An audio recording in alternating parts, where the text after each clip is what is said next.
Good morning, everyone. My name is Shivangi Singh. I'll be teaching you biology. Now, in the 11th standard, there are total 22 chapters. So, 11th standard का जो biology portion है वो काफ़ी vast है. And सबसे पहला जो chapter है उसका वो है The Living World. Now, ये बहुत easy chapter है, basic है. इसके content जो है आप you are familiar with it क्योंकि आपने previous classes में पढ़ा है, जैसे 9th standard में Animal Kingdom में पढ़ा है आपने.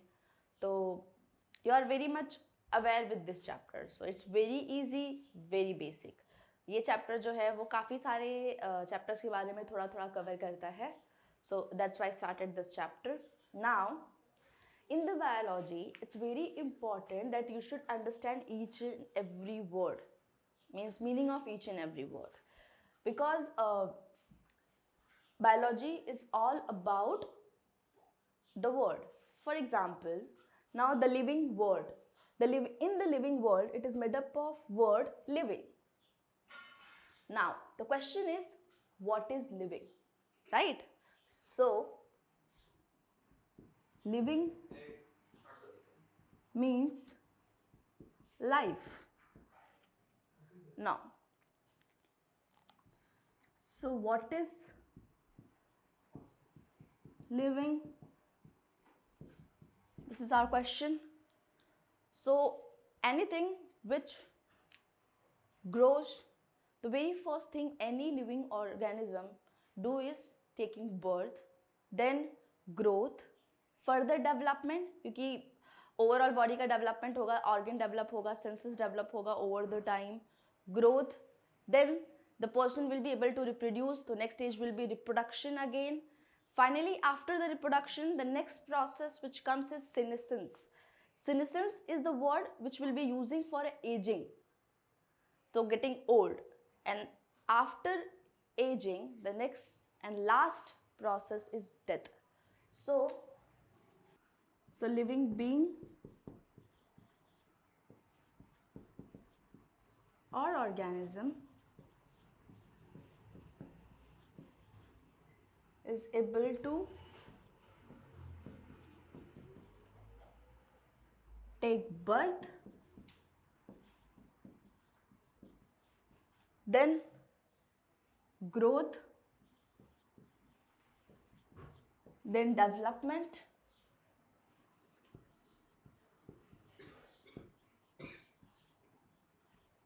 after development, senescence, and right here, aging, and death. So, यहाँ पे एक और वर्ड आता है लाइफ स्पैन. यहाँ से यहाँ तक का जो टाइम पीरियड होता है from birth till the death is known as life span. So what is life span? Period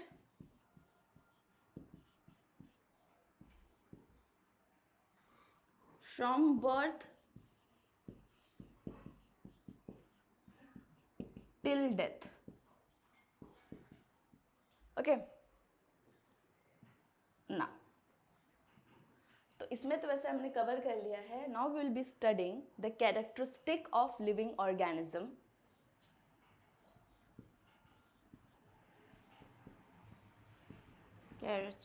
Characteristics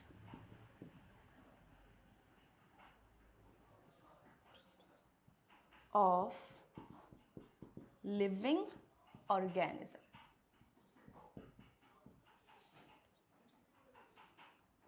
ना, कोई भी लिविंग ऑर्गेनिज्म जो है, सबसे पहला एज आई सेड कि वो किससे बना होता है. Any living organism is made up of cell. तो जितने भी लिविंग ऑर्गेनिज्म होंगे हमें पता है कि उनकी बॉडी किससे बनी होगी, सेल. तो कैरेक्टर ये बहुत इंपॉर्टेंट है. ये जो क्वेश्चन है वो कई बार एग्जाम में आया है कि लिविंग ऑर्गेनिज्म के क्या क्या कैरेक्टरिस्टिक होता है, even in the NCERT level school exams में भी. और नीट में इसके अंदर जो भी टॉपिक्स आते हैं, जो भी कंपोनेंट आता है, उसके ऊपर भी क्वेश्चन पूछा है. Okay, so characteristic of living organism में the first characteristic is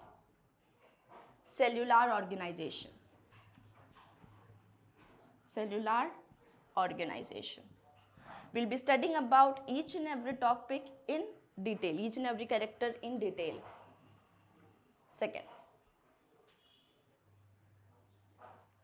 second आता है ग्रोथ.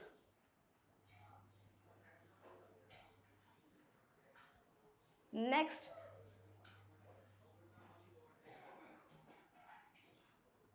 रिप्रोडक्शन.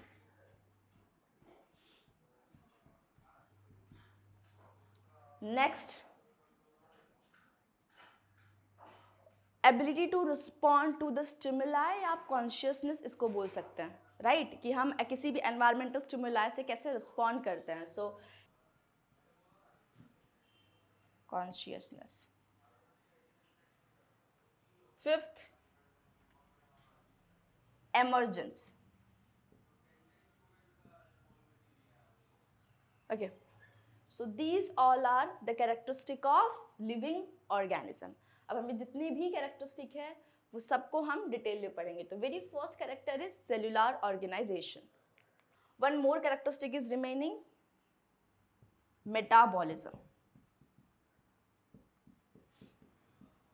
इन केस अगर आप कोई भी कैरेक्टरिस्टिक भूल जाते हैं तो आप एक निमोनिक से एक वर्ड से याद रख सकते हैं, grams. G for growth, R for reproduction, यहाँ पे छोटा लिख देते हैं,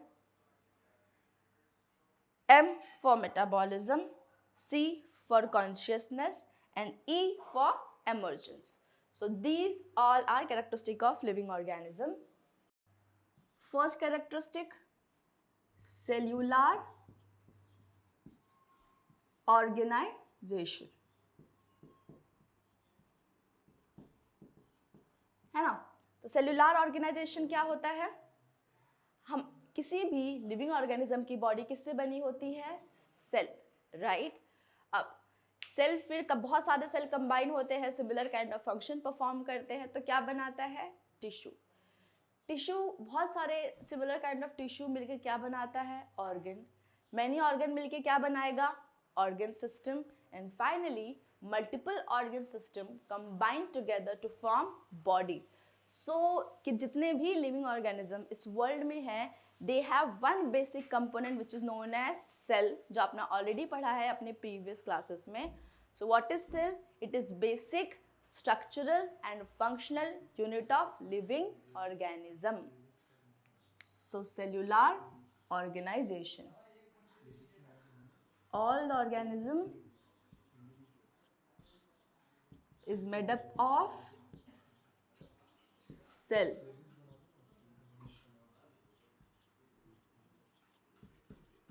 Every single organism without exception, बिना एक्सेप्शन के हर एक ऑर्गेनिज्म एटलीस्ट उसके पास एक सेल होगा ही. हमने पढ़ा है ना प्रोटिस्टा एंड मोनेरा किंगडम.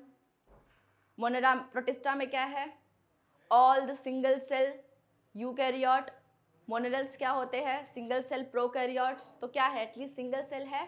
तो ये जो प्रॉपर्टी है वो हर एक लिविंग ऑर्गेनिज्म में प्रेजेंट होता है बिना किसी भी एक्सेप्शन के. Okay, now so what is cell, it is basic structural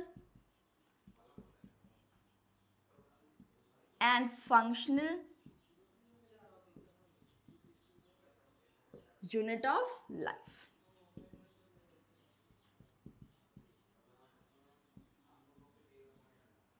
Okay, cell. तो यहाँ पे ऑर्गेनाइजेशन जो वर्ड है मतलब कि कैसे सेल कंबाइन होता है फर्दर और मोर एडवांस लाइफ को डेवलप होता है उसमें से, मतलब. सो सेल, टिश्यू, टिश्यू से क्या बनता है, ऑर्गन, ऑर्गन सिस्टम, और finally whole complex organism. So this is the first feature of living organism, and I will write here, it is present in every organism without exception. this feature of living.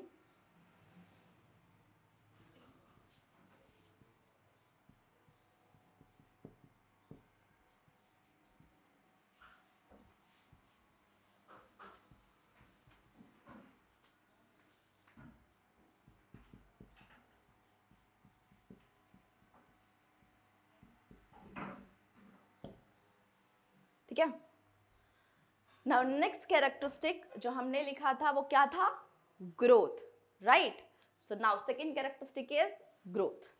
But before studying growth हम एक थोड़ा छोटा सा concept पढ़ लेते हैं. जितना भी कैरेक्टरिस्टिक, जो 6 कैरेक्टरिस्टिक मैंने लिखाया था लिविंग ऑर्गेनिज्म का, वो सब लिविंग ऑर्गेनिज्म में प्रेजेंट तो होता है, लेकिन जरूरी नहीं कि वो सारे कैरेक्टरिस्टिक हर एक लिविंग ऑर्गेनिज्म के अंदर प्रेजेंट हो, और ये भी जरूरी नहीं है कि वो कैरेक्टरिस्टिक सिर्फ लिविंग ऑर्गेनिज्म में प्रेजेंट हो. Do you hear me? वो जो सारे 6 कैरेक्टरिस्टिक थे वो जरूरी नहीं कि सारे लिविंग ऑर्गेनिज्म में प्रेजेंट हो, या ये भी जरूरी नहीं कि सिर्फ लिविंग ऑर्गेनिज्म में प्रेजेंट हो.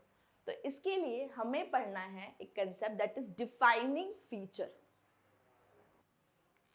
Now what is a defining feature?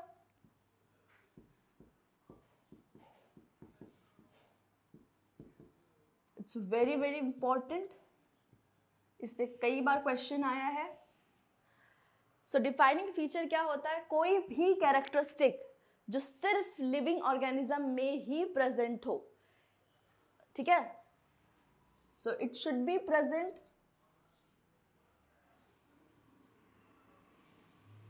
Character should be present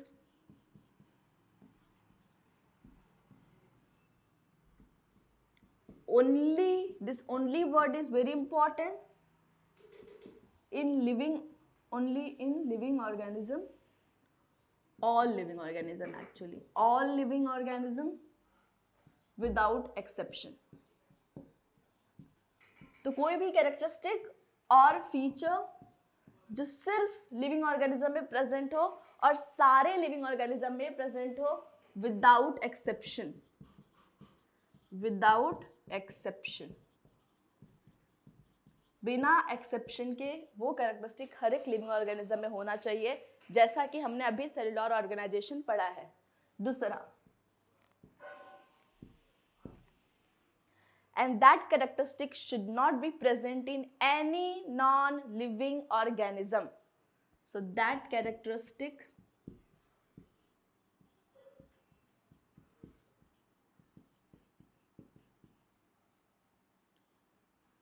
should not be present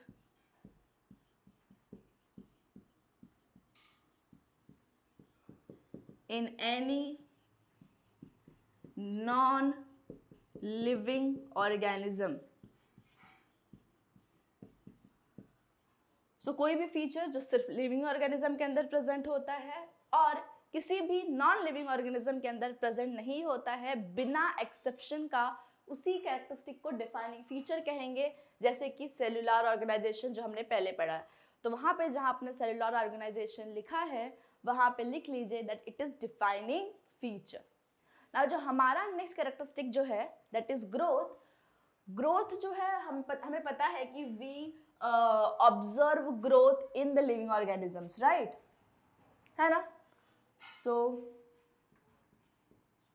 growth. Now the question comes, what is growth? So growth मतलब होता है increase in mass of living organism. क्या होता है? Increase in mass of living organism.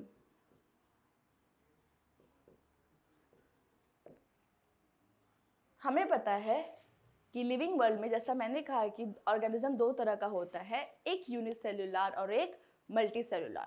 तो हम ये जो ग्रोथ है वो दोनों ही ऑर्गेनिज्म में देखेंगे, that is unicellular and multicellular organism के अंदर. So growth in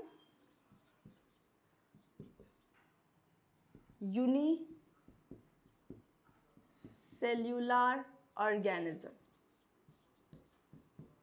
Now, unicellular organism let's just say amoeba आपने पढ़ा है 10th स्टैंडर्ड में पहले भी, और 8th स्टैंडर्ड में रिप्रोडक्शन चैप्टर था, वहाँ भी आपने पढ़ा है.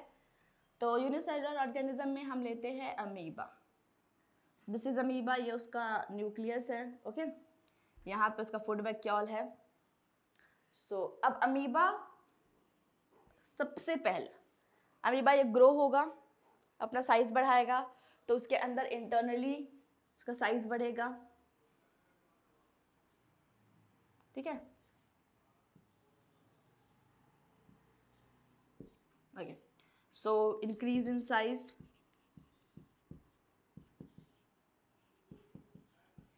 राइट. लेकिन आफ्टर सम टाइम उसका साइज तो बढ़ेगा, लेकिन तुरंत ही एक पर्टिकुलर टाइम पीरियड के बाद वो डिवाइड हो जाएगा, मल्टीप्लाई हो जाएगा और फॉर्म करेगा 2 डॉटर अमीबी. क्या फॉर्म करेगा? A daughter अमीबी.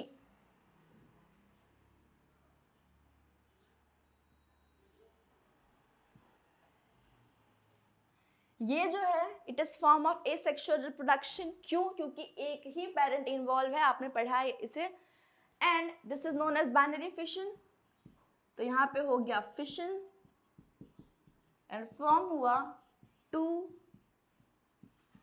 Daughter amoebae. Okay, and this is amoeba. ना यहाँ पे हमने क्या देखा? यहाँ पे हमने ये देखा कि इसमें जो ग्रोथ है वो डिफाइन नहीं है. मतलब there is very thin gap between the growth and reproduction. इसका मतलब ये है कि growth and reproduction in unicellular is intrinsic, मतलब कि दे आर इंटरलिंक्ड. आप इन दोनों को सेपरेट नहीं कर सकते हैं. They are both are joint together. So it's very important, यहाँ पे नोट करके you write growth and reproduction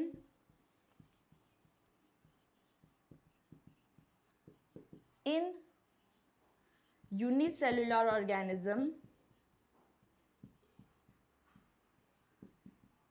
is coupled. क्या है? coupled है. It cannot be separated from each other. Okay? आप मल्टी सेलुलर ऑर्गेनिज्म का एग्जांपल ले लेते हैं, जैसे कि हम ह्यूमन बीइंग की बात करें. So growth in multi cellular organisms.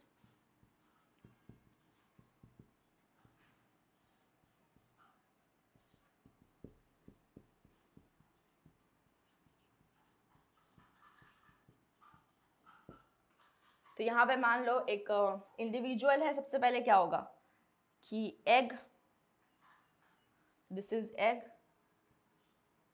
Plus ये है स्पर्म, जॉइन होगा, फर्टिलाइजेशन होगा, क्या बनेगा?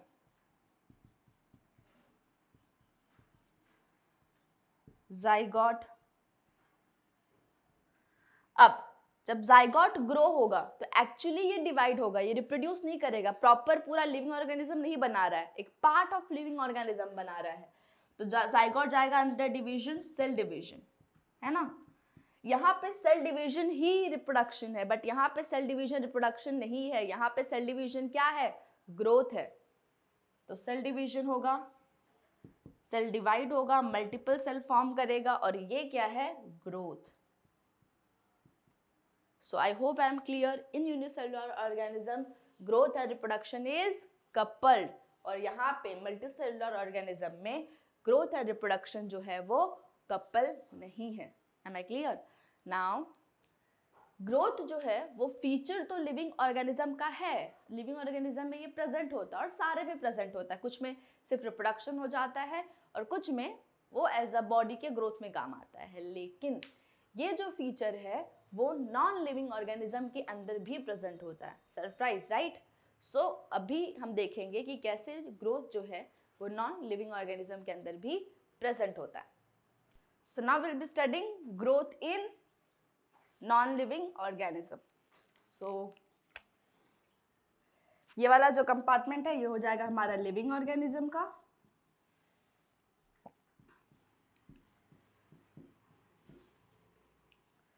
और ये हो जाएगा नॉन लिविंग ऑर्गेनिज्म का।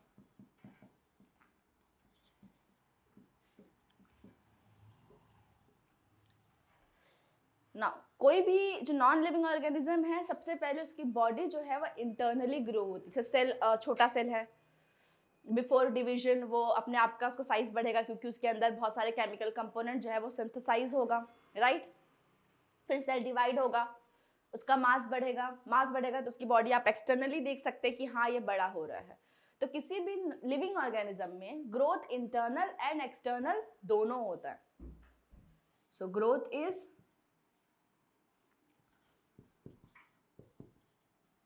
Internal and external, and growth जो होता है वो all around, right, even. Now non living organism में देखते हैं। इमेजिन ये एक माउंटेन है, ठीक है। इन ड्यू टाइम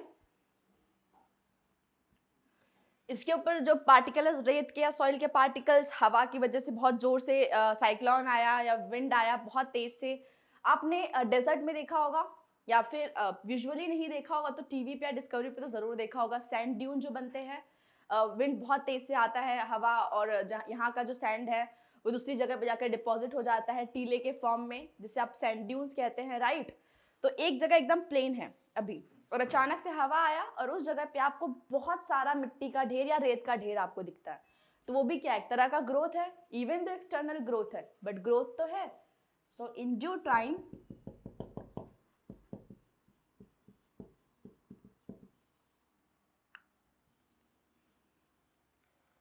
ये इसके ऊपर डिपॉजिट हो गया, एंड नाउ स्मॉल ड्यून, और ये हो जाएगा लार्ज सैंड ड्यून। अब हुआ किसकी वजह से है ये, ग्रोथ की वजह से। So hence proved growth is also there in the non living organism. इसके पहले हमने डिफाइनिंग फीचर कहा था, तो now you answer me, is growth is defining feature और not? So what do you think? क्योंकि ग्रोथ सारे लिविंग ऑर्गेनिज्म में तो प्रेजेंट होता है, लेकिन ग्रोथ कहाँ प्रेजेंट होता है, नॉन लिविंग ऑर्गेनिज्म के अंदर भी देखा जाता है।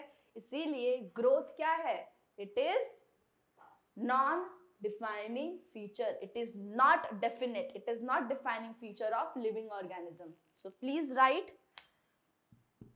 it's very important, growth is not defining feature. Am I clear? Why? Because it is present in non-living organisms also. So there are some more differences here. Living organism में growth जो होता है वो नॉन रिवर्सिबल होता है। क्या होता है? Non reversible. एक बार ऑर्गेनिज्म अगर ग्रो हो जाए तो दोबारा रिवर्स नहीं होता है। तो growth is non reversible and या अनरिवर्सिबल, अनरिवर्सिबल या non reversible, and it is unidirectional, एक ही डायरेक्शन में ग्रोथ जाता है, राइट। और यहाँ पे ग्रोथ क्या है, रिवर्सिबल है। जैसा ही कि मैंने कहा अभी रेत आएगा तो ये फिर से रिटर्न अपने ओरिजिनल साइज पे आ जाएगा। तो growth is reversible and by directional, it's very important, by directional. इसमें so these are a difference between living and non-living, it's very important.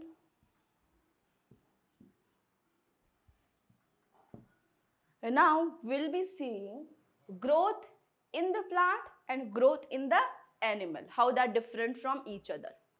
So यहाँ पे plant, यहाँ पे animal।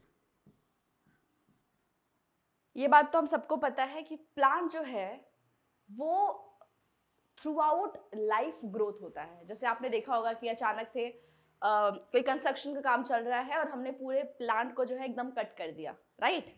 And after some time आप क्या देखेंगे कि उसमें से नए नए लीफ आ रहे होते हैं, नए नए ब्रांचेस आ रहे होते हैं। तो जब तक प्लांट के अंदर लाइफ है, वो जब तक जिंदा है, वो तब तक ग्रोथ होता है। तो growth in the plant is indefinite and that is they grow throughout their lifespan. So growth in plant is indefinite. ठीक है, क्योंकि वो लिमिटेड नहीं है, it is unlimited. That is they grow throughout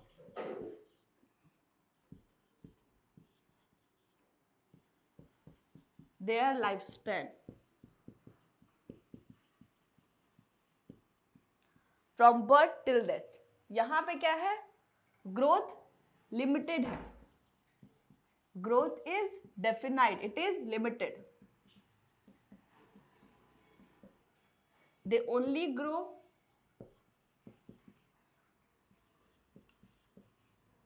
till certain stage of life।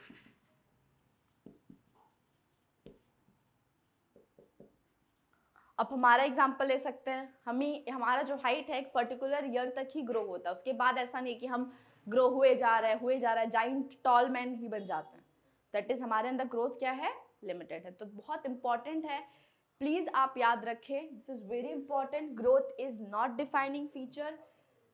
Why? Because even though it is present in all living organism without exception, सारे living organism में present होता है, living organism without exception. But defining feature क्यों नहीं है? Also present in non living organism.